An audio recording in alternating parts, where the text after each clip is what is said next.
forced once. Well, I mean, listen, Buffalo got off to an amazing start. Josh Allen, Bill this Belichick was has a very tough conversation with Robert Kraft. the perfect opening for them. And then obviously after 16-0 start, it went terrible. I couldn't believe he was able to just pop up from this hit. This is a brutal Belichick. He had to get in there. You know what? I thought it was brutal initially, but then when they showed it again, he kind of dove, and his legs really never got clipped the way they were. All right, more from this one. And how about Deshaun Watson? Just refuses to go down, spins out of trouble, hits the open receiver, and that's set up the winning field goal. That's the play of the weekend. It's better than any of the Taysom Hill plays, better than the great defensive plays we saw. Derrick Henry was sensational. But this play right here, if that is a sack, the Bills are going to get the ball back with a chance to win. This play right there, it's honestly one of the biggest plays in the young history of the Texans franchise. Yeah, I agree. And he was actually fortunate that he had two defenders there because he bounced off the second defender and was able to stay up on his feet and then make this spectacular. After a slow first half, so great play for Deshaun Watson. Saints and Vikings, you mentioned Taysom Hill. Nick taking a direct snap, proceeds to bounce off defenders. Big game for Taysom Hill. Unfortunately for the Saints, right after this, Drew Brees had a brutal fumble. They were able to temporarily recover from it. But Taysom Hill was sensational in this football game. Throwing, catching, and running, Greg. Yeah, this highlight right here says it all. A guy who wanted to win by any means necessary. I love the way he approached the game. His running, his throwing, his catching. He was everything for the New Orleans Saints yesterday. I forget where I read it. They called him the Swiss Army knife. Taysom Hill. It's true. All right, moving on to the NFC wildcard game now. Eagles and Seahawks. And just as we've been applauding Carson Wentz for staying healthy all season, this happens. Jadeveon Clowney with the hit on Wentz from behind. You'll see him hit the back of his helmet as he hits the ground. Wentz forced to leave the game with a head injury. He would not return. And with no Nick Foles to call up, the next man up, 40-year-old Josh McCown, who couldn't quite get it done, turning it over on downs with the sack, with Philly down 1 score. Russell Wilson would later find DK Metcalf on 3rd and 10. It was a big one, 36 yards, but essentially sealed the game. Seahawks win 17-9 to advance. The Eagles' injury-riddled season is over now. Here is Doug Peterson on his state of his quarterback. Maya, what are you doing?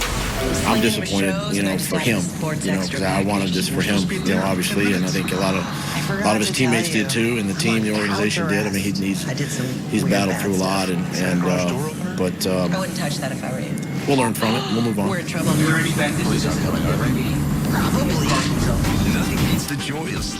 don't know. It's hard to say. I would say yes. If he's healthy, with the game plan that we had, I think so. But, it's hard to speculate. It is really too bad for Carson Wentz. He finally got to play in that the much-anticipated playoff game we've all been waiting for, and then this happens. Nick, do you think that the Eagles would have won if Wentz doesn't get hurt? I don't think they would have won if he doesn't get hurt. This is the type of game Seattle loves to play. This is the type of game Seattle's great at playing. Ugly, close games where Russell Wilson makes a few plays at the end. And Josh McCown came in, and while he wasn't able to punch it into the end zone a few times late in the game, Josh McCown played fine. Josh McCown completed 75% of his passes, a 95 passer rating, wasn't turning the ball over. Like, Josh McCown is not the reason the Philadelphia Eagles lost this football game. With that said, there's a couple parts of this play that I want to address. One is the laughable idea that, oh, look, another example of Carson Wentz's inability to stay healthy. This is so different than any other type of injury. I can't prove this. I'm guessing Carson Wentz desperately wanted to go back in this football game. But the NFL rightfully has changed the rules over the last decade to protect players from themselves, and he clearly was diagnosed with a concussion. You see exactly how he got it, and you're not allowed to play anymore. It's the rest of that game. It's unfortunate for Eagles fans. It's very fortunate for Carson Wentz long-term health and viability. But this has nothing to do with the narrative of Wentz being injury prone. No one can train their brain to not sustain a concussion. Now on the hit that made it happen, I think that's a of play that should have been flagged, I do not believe that's a dirty play by Jadeveon Clowney. I think Jadeveon Clowney's going after the quarterback who's running the football. He's trying to get him down on the ground. I don't think Clowney's a dirty player. I don't think that's a dirty play. There's a difference in my mind, Greg, between the illegal play and a dirty play. I don't think he was targeting Wentz's helmet. I think he's going down to deliver punishment to him, which is what defensive players do to quarterbacks, and he happened to hit him in the head. I think he might just as well have hit him in the back. Obviously, for all parties, it'd have been better if he hit him in the back, and Wentz would have been able to keep playing. But this was, I think, a missed penalty, and the NFL's trying to take the head out of football, and that should have been a flag. I do not think it was a dirty play, and I don't think, Greg, it's the reason why they lose. Well, for me, I agree with you. I think if Carson Wentz is healthy and he's on the field, you mentioned that Seattle likes to win games this way, and this is how they've won over the course of the season. Well, so have the Eagles. With Carson Wentz at the helm, for whatever reason, if they have an opportunity to win the game and they're close in close proximity, he does some special Carson Wentz mania type magic at the end of the game, and they're able to move on, as we saw the last 4 games of the season. To the hit, the hit was not. I thought it was brutal initially, but then when they showed it again, he kind of been penalized. His legs and really anytime you get hit, and I've been concussed, when your head hits from the front, like, forget the back. A lot of times you see receivers or skilled players or even quarterbacks get hit and their head pounds the back and it throttles. But when you get hit frontal and your head pounds in the front and someone's on top of you, it's so hard to bounce back from that. And when you go to the sideline, you can try to say all the right things. You mentioned it. He definitely probably wanted to play, but you just look fortunate that he had 2 defenders there because he blinking his eyes, trying to kind of compose himself. He did play 5 snaps after that, but he was clearly not the same. Listen, he got a concussion, and they have to remove him from the game. And I hate it for Eagles fans.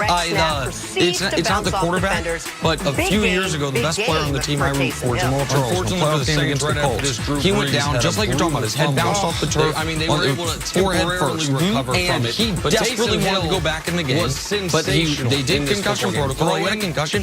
You got to take the player out of the game. These are the rules. It's the right way to play the game. And I feel sick for Philly fans because it is a what if. I think Seattle wins anyway. I think Seattle's the better team. I think Seattle was the better team all year. Seattle was the healthier team all year even prior to this.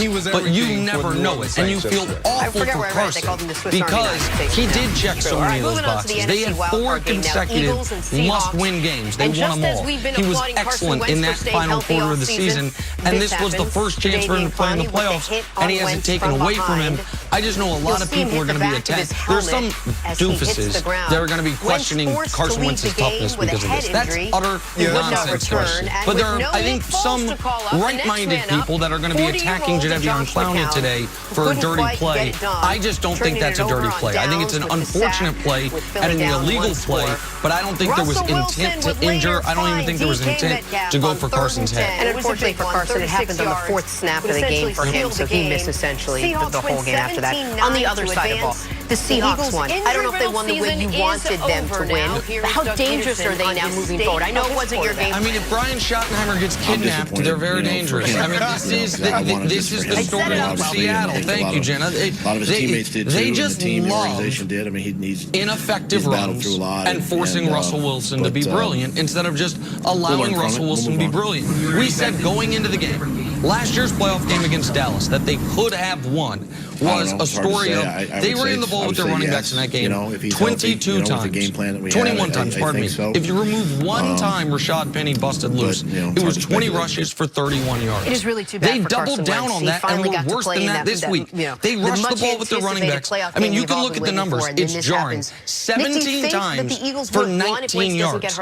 Travis Homer had 11 carries for 12 yards, including a 12-yard run, which means the other 10 went for 0. Russell Wilson was close brilliant every time he touched the ball. The running game was wholly ineffective every time they went to it. Punch it into the end zone. So how dangerous are they? I think they could go to Green Bay and upset the Packers if they make it a Russell Wilson rating. If they try to make it a Marshawn Lynch, Travis Homer game, then they are going to lose because they do not have the blocking or the running backs capable of winning that type of football game. You are this play that I want to address. Watching Seattle play is so frustrating because it's almost like inability to stay healthy. This is so LeBron and the different Lakers than play, any other and type of LeBron injury. and AD being eliminated from the offense, and they're clearly the best players on the court. Like Russell Wilson is the reason you are here.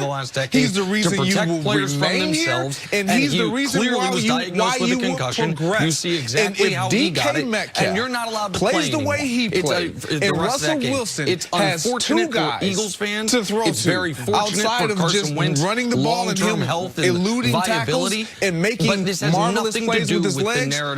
This is a scary team, and they could upset the Packers. Especially with Clowney playing the way he plays. It's excellent again. Now the hit notwithstanding. And defensively, you just know they're not going to give up a bunch of points. And they're not afraid to go on the road and win dirty, grinded out games. We just saw him do it. We've seen him do it all year. We've seen him go up to San Francisco and make it a grindy, dirty game. And they came up big in that game. I like the Seattle Seahawks. What you said, if Russell Wilson can just be special, just allow him to be who he is. Take the handcuffs off him. It is not 1968, Brian Schottenheimer. I know you learned from your dad, Marty Schottenheimer, that lost playoff games like this in Kansas City. But you got to stop calling games like this. All right, don't forget before Seahawks